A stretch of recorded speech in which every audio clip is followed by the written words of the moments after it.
tell us a little more about the organization, what the work of Center for Catalyzing Change? I see you have been there for, the organization has been there for 30 years in India, working towards gender equality. So we started working in India in 1987, and I guess through the chat today we can talk about why do we really need to very deeply delve and talk about and work for women and girls. But primarily our organization, Center for Catalyzing Change, C3, shorter, sweeter. C3 really works to try and figure out ways of giving women and girls tools that they need to improve their lives so that they can contribute more to their families, to the communities, and to the country. Primarily, we try and, look at very serious, detailed interventions that work with systems, be it schools, be it, your Anganwadi centers, panchayats, to really figure out how can we deliver programs to women and girls which are efficient, which are impactful, and which are at scale. How can we overcome these implementation bottlenecks of the government policies? Policies are designed with, like I said, extremely good intent. How we do it, I can just kind of explain through an example. So there are many policies which work at enabling adolescent girls, and I can talk of multiple policies. There was the Sabla program by the Ministry of Women and Child Development. There is a Rashtriya Kishore Swasth Karyakram by Health. C3 works with government departments, works with community platforms in ensuring that when there is a policy, we go and kind of test it. We see what's working, what's not working, and then we kind of bring back those learnings, and then so that what is not working is looked at. So I think there has to be enough support, there has to be enough involvement of civil society, of community, of forums like the Panchayati Raj institutions, because it's easy to say policies are not working, but we need to figure out how do we make them work. Dr. Gogoi, how we as youth can, how can we participate in removing the bottlenecks? I was too a young girl very long time back, but I think it's really, really important that first of all, you get access to information, right? If the society is conditioning you, tu to beti hai, tu paraya dhan hai, मैं पढ़ा के क्या करूं, तुम तो पौधा को मैं सींचूंगा वो कहीं और जाके फल देगा. So these are things that we often hear. हाय सिर से बेटी हो गई. I mean, anytime somebody has a second daughter or third daughter, this is what you hear, right? So I think the first thing is for young girls really to get that information that you are no way a second-class citizen, right? Absolutely, you have equal rights to be on this planet, to be in this country, to be in your family. So the first thing is, how do we get this information to young girls so that they can fight the social conditioning, they can fight the stereotyping, right? That's one part. The second part is then we have to really provide them options and opportunities.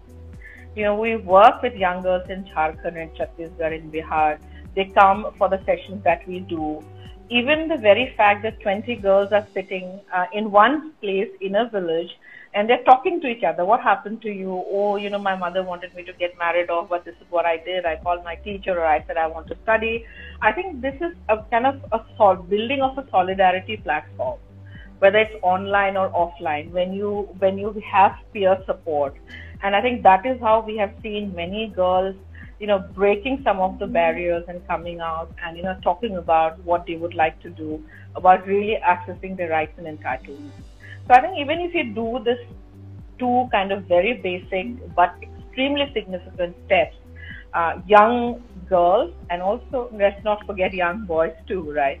C3, we work with equal vigor with young boys because they also have to be, targeted with some of these ideas and messages. Absolutely. And the younger you go with boys and girls with some of these messages, the better it is. Do you believe that women are equal agents of patriarchy? Well, what do I say? I think patriarchy is embedded in our society. So I think this social conditioning also kind of, forces, conditions a woman to kind of, be a part of this particular stream of thought. Right. And I think, we need to support also women to kind of break out of these stereotypes. I would just want to kind of share the story. This is again about 10 years back. We were traveling in rural areas with a group of journalists and people like us, and we were interviewing people about maternal health. Okay. Did you give birth to your baby? Did you what were the good things? Where did you go? Was it a home birth? Did you go to a hospital? And then we chanced upon, it was winter, we chanced upon a house where they had outside, there were two babies lying in kind of makeshift hammocks with two babies there. So one looked little bigger and the other one was kind of smaller than the baby. So then we walked in and, we spoke to the mother-in-law, the daughter-in-law, and then we asked, "आप यहाँ दो बहुएं हैं क्या? क्योंकि यहाँ दो बच्चे हैं." Right.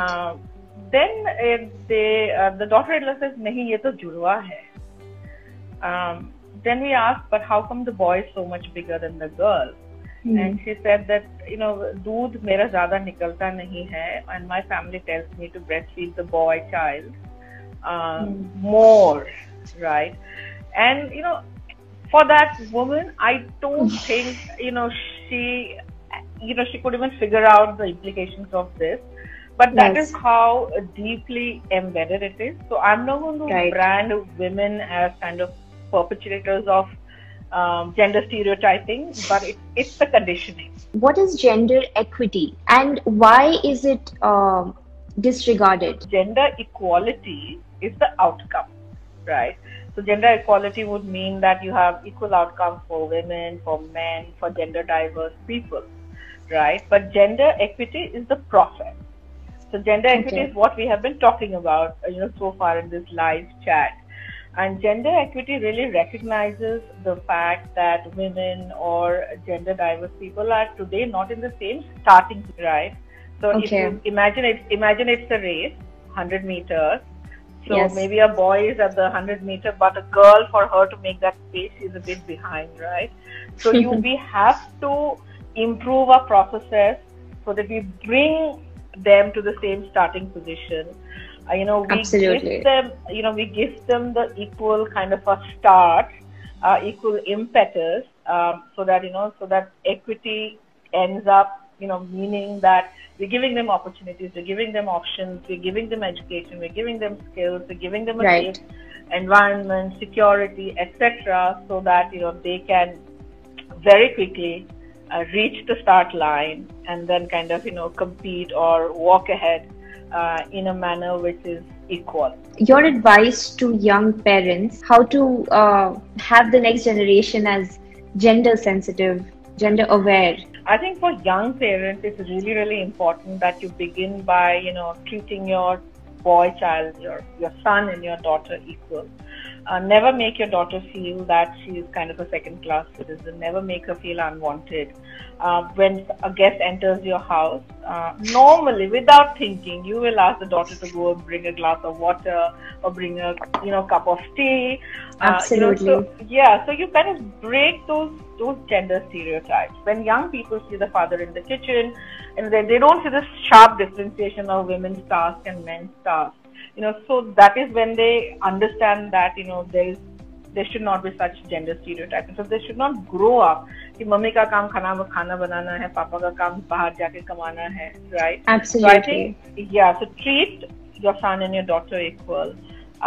Give them the same kind of sensitive, kind of societal norms that promotes equity, right?